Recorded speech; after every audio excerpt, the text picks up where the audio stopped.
Daniel Roncoli, bienvenido al Centro Cultural Volveré. Muchas gracias, muy amables. Un placer siempre volver a Volveré.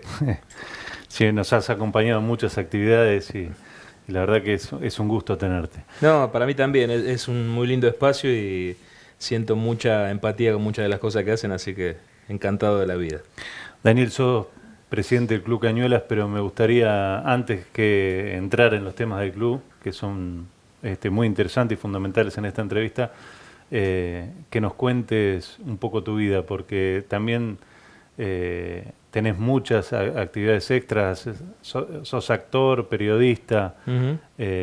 y Volveré es un lugar de la cultura. Así que como referente cultural también de Cañuelas nos gustaría que nos cuentes dónde estudiaste actuación. Sí, actuación, vos sabes que para mí es lo principal dentro de mi vida y lo más atávico, si se quiere. Porque para mí actuar es de alguna manera convalidar el permiso de seguir jugando. Entonces empecé yo de muy chico en el jardín de infantes y ya en esa época recuerdo que con 4 años y medio, 5, le pidieron permiso a mi mamá para incluirme en una obra en el teatro, en el cine Teatro Cañuelas y según tengo recuerdos, aparentemente yo tenía facilidad para aprender la letra porque no sabía leer todavía, no me la decían y tenía facilidad. Y tengo ese recuerdo como muy marcado y además también un recuerdo que es casi en paralelo o en simultáneo, que una vez habíamos ido con mi familia a San Clemente del Tuyú y volviendo de San Clemente pasamos por Mar del Plata a saludar a unos amigos de mis padres y fueron a ver una función de teatro. Yo ahí creo que tenía 3 o 4 años también y me había quedado como ese recuerdo, como esa idea. No sabía si era un sueño, si era una realidad. Con el tiempo me quedó esa sensación y después con los años volví a trabajar como actor a Mar del Plata y pude hacer una reconstrucción de toda esa historia y efectivamente era así y yo tenía el recuerdo de haber visto un escenario, haber visto la luz siendo chico y como la sensación de que quería estar arriba del escenario, ¿no? Y como te decía, pude hacer una reconstrucción y se trataba de una obra en la que trabajaban Ernesto Bianco y Osvaldo Miranda, dos comediantes excelentes del teatro argentino. Así que después, con el tiempo, haber podido hacer comedia en Mar del Plata fue como haber completado modestamente, humildemente, un círculo que se inició como espectador, pero con una idea de trascendencia, ¿no? Yo sentía siempre en el escenario, después con el tiempo también, siempre que seguí viendo teatro, las ganas de estar arriba, como algo muy Llegaste a la fuerte. tele también, porque recién veía, googleándote, estás en Casados con Hijos, ¿no? Sí, En sí, Telefe. sí, trabajé poco en la tele, la verdad que no le puse la energía suficiente que hay que ponerle para trabajar. Es un tipo de trabajo que me parece a mí que requiere si uno no tiene la fortuna o el sentido de la oportunidad de llegar en un momento donde uno puede consolidarse, para después trabajar en televisión necesitas como de mucho trabajo por afuera, es decir, hay que remar mucho, tener mucha constancia, presentarse, llamar a gente, y a mí eso siempre me costó mucho. Esa parte del trabajo nunca la pude desarrollar, ni en teatro tampoco, ¿no? Nunca fui de buscar de trabajo. Entonces la tele es como un lugar en el que me ha tocado trabajar porque me han llamado alguna vez ocasionalmente, pero nunca tuve la persistencia ni la vocación como para insistir. Entonces he hecho trabajos muy, muy chiquitos que no me han permitido desarrollarme demasiado como actor porque siempre tuve la idea que cuando uno va a la televisión y tiene un rol menor, lo que tiene que hacer es tratar de no complicar a los demás, ¿no? Y entonces eso hace que uno no pueda mostrarse o esté en una situación de no hacer demasiado, no complicarle a los demás y bueno, y esto de algún modo también te perjudica en la idea de buscar más trabajo. Hay otro tipo de actores que por ahí esa oportunidad la tienden a aprovechar más, creen que pueden hacer un poco más y tal vez les sale bien, hay muchos que les sale bien, ¿no? Pero bueno, en el momento puede ser un obstáculo para el que es protagonista o está permanentemente en el programa cuando uno llega y quiere hacer más de la cuenta y a veces eso puede generar una distorsión. Para los chicos que quieren actuar, ¿qué les recomendarías? ¿Por dónde empezar? Mira, yo creo que lo fundamental es hacer, digamos, es un tipo de actividad que tiene mucho que ver con la experiencia, el poder desarrollarla. Todas las betas de formación son muy buenas, a mí me gustó mucho incursionar en lo que tiene que ver con el estudio, en prepararme, en formarme en distintas escuelas, distintas corrientes, todo sirve. a la conformación de un actor y vivir también, obviamente. La observación, el poder de su observación. Los que nos gusta actuar generalmente tenemos como agudizado ese sentido, estamos siempre mirando. Uno lo empieza a plasmar por ahí en la escuela primaria haciendo imitaciones de los profesores o de las conductas, pero uno después en la vida lo lleva y lo registra. Yo mismo, ahora que no estoy actuando, me descubro muchas veces observando a una persona de manera fija en alguna situación y tiene que ver con esa especie de background que uno va armando de distintos tipos y características que uno no sabe en qué momento lo va a usar, pero en algún momento se dispara que un personaje le incorpora o la voz o el gesto o el tic o una manera de comportarse de alguna persona que vio en la vida real. Y me parece que hay que estar permanentemente abierto a todas las posibilidades. Es un tipo de profesión a donde nunca se llega, digamos. Cuando se habla de una carrera, por ahí no es la mejor palabra, porque uno nunca llega a ninguna parte, sino que siempre está aprendiendo, siempre está en evolución. Todos los papeles son distintos, uno trabaja mucho con el compañero, entonces también depende de la relación que tiene, cómo puede mirarse a los ojos, cómo puede relacionarse, y además no hay... yo creo que no hay malos actores ni buenos actores, hay buenos papeles y malos papeles, entonces uno también no tiene que ponerse un límite, ¿no? Ni una, todo puede ser posible mientras uno tenga ganas de soñar y le ponga garra. Estuvimos hablando con escritores en este ciclo y varios hablaban de las búsquedas que tienen, ¿no? Creo que en la actuación pasa lo mismo, ¿no? Uno también busca una vocación, ¿no? Sí, yo creo que como te decía antes, en el sentido que yo también escribo, para mí todo parte del mismo lugar, parte del lugar del juego, ¿no? La posibilidad de jugar a ser otro. Cuando uno es chico juega que es Batman y no se lo pone en discusión, en ningún momento la cabeza juega ni compromete esa idea que uno es Batman, en ningún momento te lo cuestionás. Entonces un poco la actuación tiene que ver con eso, con seguir jugando, jugar a fondo. Obviamente que después hay distintas características de teatro donde uno puede tener una intención de transmitir un mensaje, un teatro más político, social, un teatro más del divertimento y demás, ¿no? Obviamente que después están las búsquedas personales además de las búsquedas artísticas, pero yo creo que es un oficio inagotable donde uno realmente, el que es actor se siente muy bien cuando lo ejerce y es un tipo de oficio que uno está mucho tiempo que no lo está ejerciendo, entonces siente también alguna angustia, ¿no? Siempre está en el filo dramático de ese sino trágico que uno dice no voy a actuar más, no me soy más un escenario y realmente genera una gran angustia. Contame entonces el perfil de escritor, porque tenés un libro de Titanes en el Ring, ¿no? Sí, tengo un libro de Titanes en el Ring, tengo 10 libros editados, algunos infantiles, otros con narrativa, y también hice una gran cantidad de libros de los que uno se llama escritor fantasma, claro, escribiendo para otros. Eso es más que nada un trabajo tipo sastre, ¿no? Uno trabaja a medida, pone en tela de juicio su oficio y la posibilidad de desarrollar la idea que otro, la música que otro le canta, o en algún caso cuando se trata por ahí de alguna persona famosa que me ha tocado escribir algún libro mimetizándome, también he sido un poco actor porque he interpretado el pensamiento de esa persona, su manera de comportarse, de dirigirse, buscar una escritura que tuviera que ver con su faceta conocida o su personalidad. Y cuando me tocó escribir a mí, yo no he sido, digamos, como escritor, un escritor de manejarme por un método de corrección demasiado exhaustivo. Siempre fui muy de la impronta, lo que me salió en su momento me pareció que estaba bien, no corregí demasiado. Entonces también lo atravieso como una experiencia que tiene que ver con el juego, fue lo que sentí en ese momento. Y quedó impreso, lo que tiene que uno cuando queda impreso realmente después se lamenta, ¿no? ¿Y los temas, cómo elegiste? Los primeros libros que yo edité, firmados por mí, tienen que ver con la pulsión de un editor que me insistía para que publicara.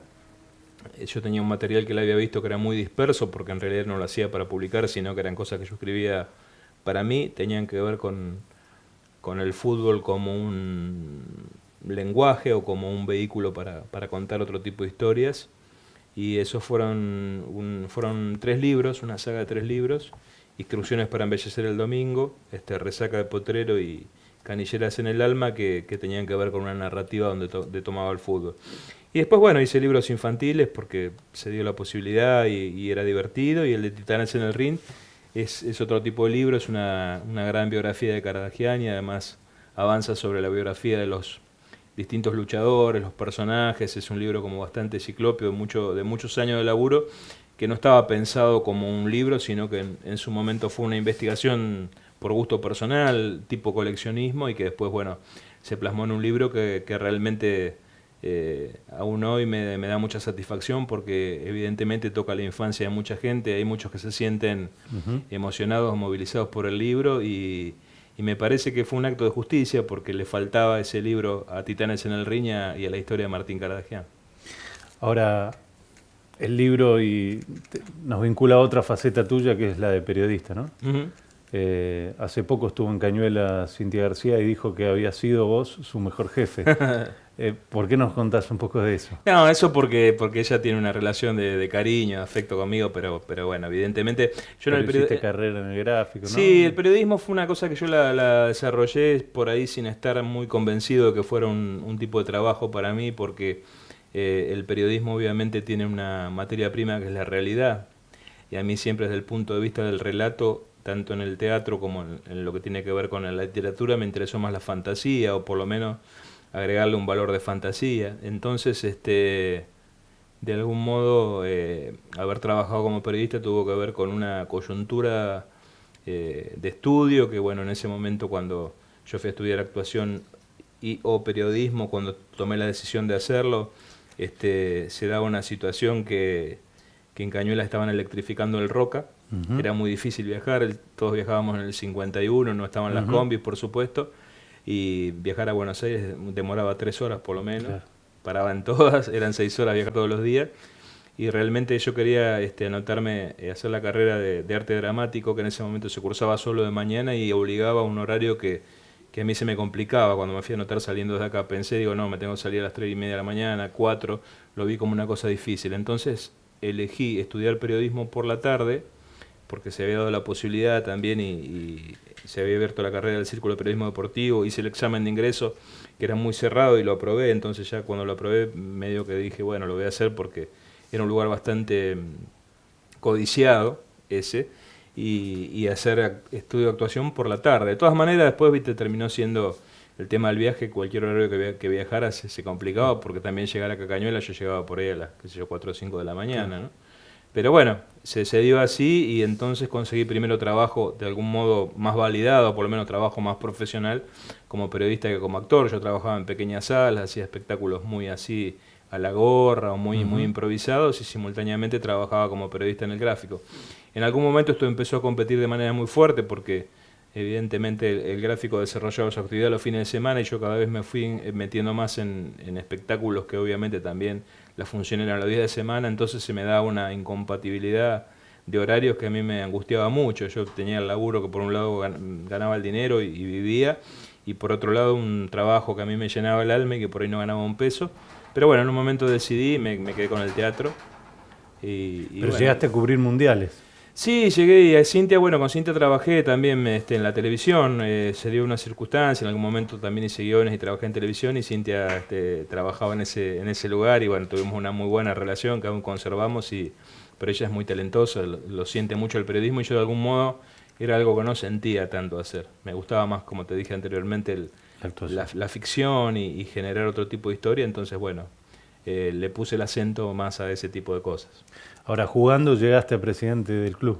Ahora, sí, contanos ese paso, porque es muy importante para Cañuelas.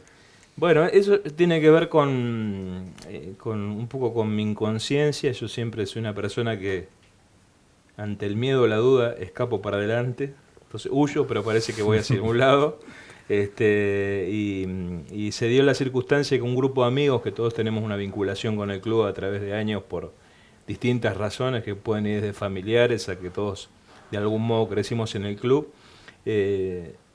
iniciaron una especie de lista de política dentro del club como un apoyo. En realidad no había una idea de una preeminencia de tener un cargo o trabajar de manera activa, sino complementarnos con alguna comisión que estuviera en el club y ayudar. Nació un poco como jugando, a partir de una serie de reuniones que tuvimos, y se dio en ese momento una coyuntura de esas cosas que pasan a veces en los clubes, que la comisión que estaba ejerciendo el mandato vio en nosotros la posibilidad de una continuidad, siempre es difícil conseguir dirigentes, entonces decidieron dar un paso al costado y permitirnos que nosotros asumiéramos la comisión. Y bueno, 2 semanas antes de iniciar este proyecto y este proceso, me insistieron para que yo fuera el presidente. Me dijeron, no, vení, que vos lo vas a llevar de taquito, vas a estar poco acá. Y yo un poco inconscientemente me metí, les dije que sí, porque bueno, ellos, mis amigos sostenían que de algún modo que yo estuviera en Buenos Aires, que tuviera contacto, iba a servir para el club, y tomé esa decisión, y de que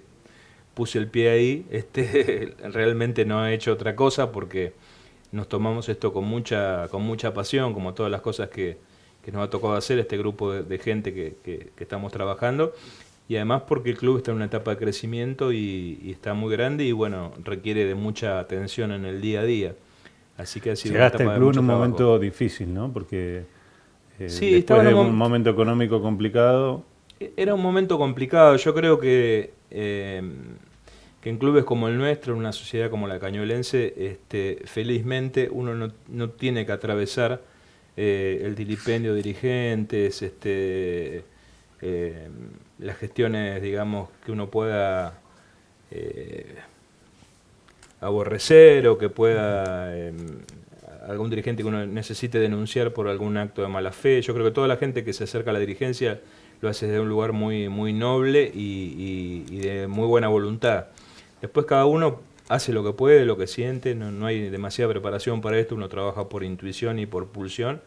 Y cuando nosotros agarramos, realmente era un momento que lo que pasaba, que había una comisión que ya había estado en 2 periodos, que tenía todo el desgaste lógico, venía arrastrando algunas situaciones difíciles que nos tocó resolver a nosotros después.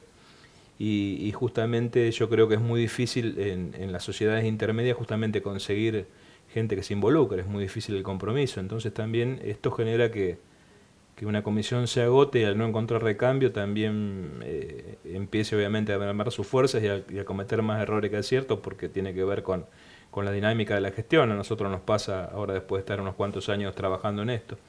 Contanos un poco la historia del club, porque es una historia muy rica. Sí, es un club que como muchos clubes de la provincia de Buenos Aires, nace de una motivación que tiene que ver con un grupo de deportistas que a su vez se transforman en dirigentes para llevar adelante un deporte. A diferencia de otros clubes de la zona, no tiene que ver directamente con el ferrocarril, sino que tiene que ver con una escuela nocturna, donde un director, Marcos Muñoz, encontró que una forma muy buena de tener a los alumnos concentrados o involucrados con las materias era generarles algún aditamento, una motivación especial, y fue hacer un equipo de fútbol. El equipo se llamaba Escuela Nocturna, estaba la sede de la escuela en la calle del Carmen, entre Libertad y Rivadavia, por donde está ahí señor Botón ahora, más o menos. ¿Estamos hablando de qué año? Estamos hablando de 1910. Principio del otro siglo. Y bueno, y Muñoz encontró esa maravillosa manera de mantener a sus alumnos motivados, y a raíz de que crearon ese equipo, Escuela Nocturna, les pareció poco tener un equipo, y nació la necesidad de crear un club para desarrollar el deporte. Justamente lleva el nombre fútbol, en su momento fútbol en la designación, porque estaba pensado como un club solamente de fútbol. Y los integrantes de aquel primer equipo fueron también los primeros dirigentes del club. O sea que era una concepción del dirigente muy diferente a la de ahora, ¿no? El deportista tenía que ser delegado y llevar adelante todo lo que tiene que ver con la gestión del día a día. Y dentro de esos chicos había uno que era muy especial, era el capitán del equipo, don José Natal, que rápidamente se convirtió en un paradigma del club. Es como el primer hombre importante que uno puede encontrar en la historia. No solo fue el capitán del equipo, sino que era el jugador más temperamental y el que llevaba de algún modo el espíritu combativo de ese equipo, sino que también con el tiempo se convirtió en un dirigente muy importante. Tanto es así que hace muy poquito estuvimos recordando los 85 años de la primera obra patrimonial del club, que es la vieja casilla inglesa del Cajón, que todavía hoy se conserva aún con deterioro, pero está de pie, se mantiene vigente, que es de 1931, o sea que José Natal después en el club tuvo una incidencia muy importante, porque estuvo muchos años liderando el timón desde todos los lugares. Y bueno, después el club tuvo algunas mutaciones en lo que tiene que ver lo edilicio, pasó de esa sede de la escuela a una sede que tuvo en un hotel, por ahí por donde está el Club Estudiantes, en la calle Rivadavia, en esta misma calle que estamos filmando ahora. Después también tuvo otra sede también sobre la calle Rivadavia, cerca de la agencia de Cacho Bonavita, y bueno, para tener finalmente la sede frente a la plaza, que evidentemente fue un acierto y un hallazgo de los dirigentes poder tener su primera sede propia ahí, hacer la obra que hoy todavía disfrutamos y que tiene un valor tan potente en lo sentimental, por todo lo que ha pasado ahí, toda la historia que hemos vivido ahí desde el club, y además por el valor real y patrimonial, porque todos sabemos lo que vale esa esquina en el centro de Cañuelas, y la visión y la perspectiva que tuvieron esos dirigentes, ¿no? ¿Qué hitos en la historia deportiva del club son los más importantes?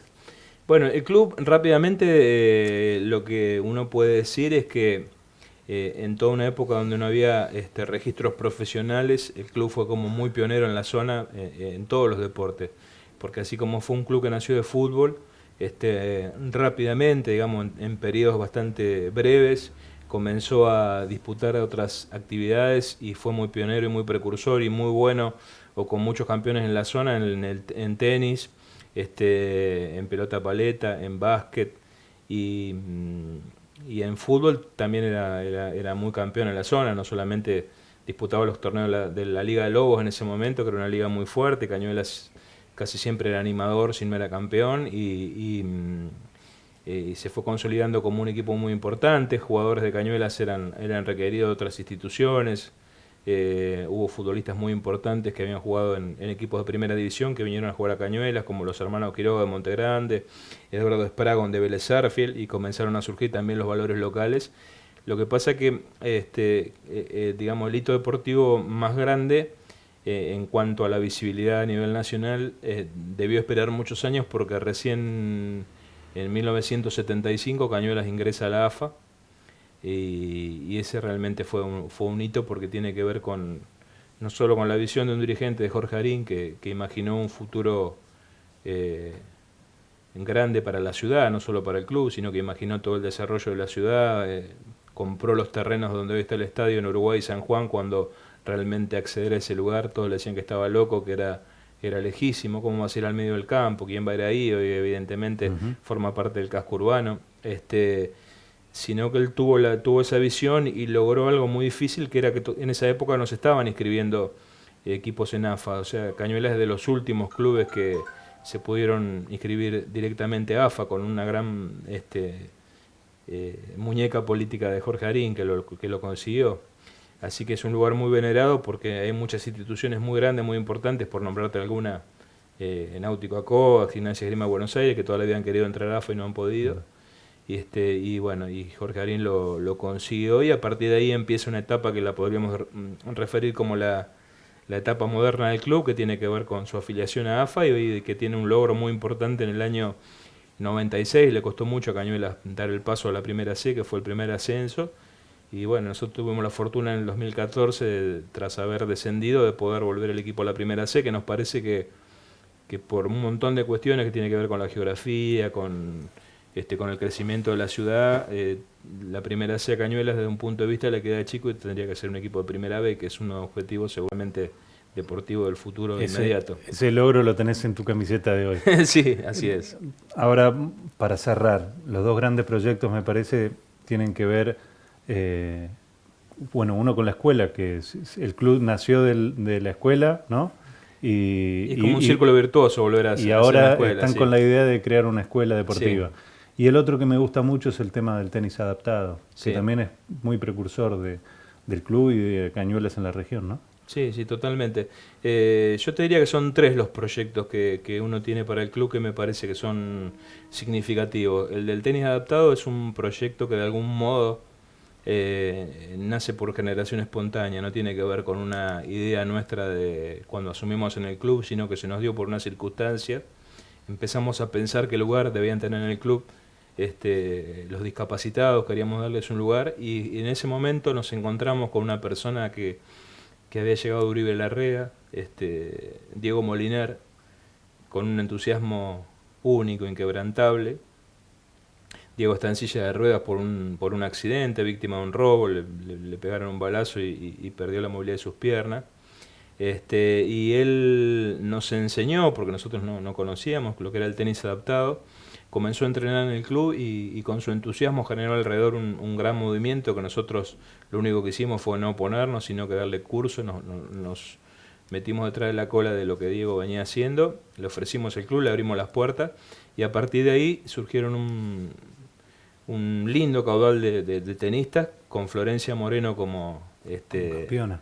Sí, como estigma más grande del club, y que es la 1 de Argentina y que felizmente este año va a desarrollar también su carrera en el exterior, va a comenzar a jugar en el exterior, en Europa me refiero concretamente, y es uno de los proyectos realmente que a nosotros nos tiene muy, muy orgullosos, nos ha permitido crecer desde el punto de vista humano porque nosotros que muchas veces vemos nuestra voluntad frustrada por sonceras, cuando vemos el ejemplo del tenis adaptado nos da muchas ganas de trabajar y seguramente es el punto inicial para otro tipo de deportes adaptados que estamos intentando convertir todo el club en un club adaptado para poder albergar otras disciplinas. Dijiste 2 proyectos más y tenemos poquito tiempo. Ayúdame a redondear. Sí, uno tiene que ver con lo que me parece que es significativo, que es el tema de la escuela, que es el primer proyecto transversal del club que atañe a todas las áreas de la ciudad de Cañuelas. Hemos resignificado el Cajón, que es un lugar que el club había perdido de alguna manera y que logramos recuperar después de un embargo, y nos parece que la mejor iniciativa que podíamos tener era hacer un lugar tan lindo, tan céntrico, tan relacionado con la sociedad de Cañuelas, en una escuela. Vamos a empezar con el jardín de infantes y la escuela primaria. Y el otro proyecto tiene que ver con el club de los próximos 100 años, que el club nuestro es un club grande, un club importante, un club pujante, pero es un club muy disperso. Entonces estamos intentando buscar la solución económica a poder comprar los terrenos que están lindando el Larín. Hay 7 hectáreas alrededor que nos gustaría mucho que en el futuro sean del club y poder hacer una institución grande desde ahí, o sea, crecer y hacer un club único, hacer una sede social ahí, hacer un polideportivo ahí, hacer más canchas de fútbol ahí, es decir, unir todo el club en 10 hectáreas y media en un lugar como ese que es totalmente céntrico y que está a mano de todos. Daniel, muchísimas gracias por acompañarnos. Te vamos a hacer un regalo, 2 libros del Centro Cultural Volveré. Muchísimas gracias. De Carlos Loray y de Alejandro de Lorenzi.